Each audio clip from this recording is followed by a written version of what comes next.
नमस्कार, आप देख रहे हैं न्यूज जरा हटके। इस आपदा को अवसर में परिवर्तित करना है। जो शब्द प्रधानमंत्री ने कोरोना के दौरान कहा, उस पर उन्होंने शब्दशः अमल किया। आपको उदाहरण देकर इसे समझाता हूं।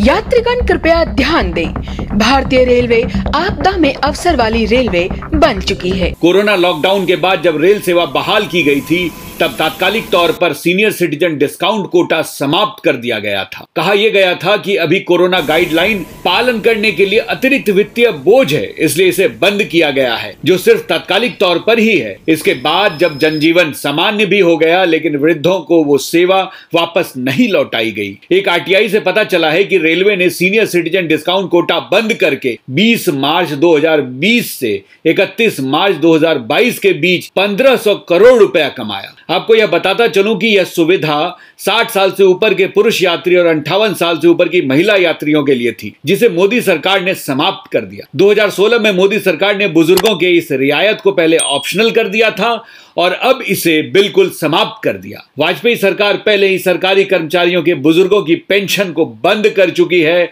और अब मोदी सरकार ने बुजुर्गों के इस रियायत को भी बंद कर दिया।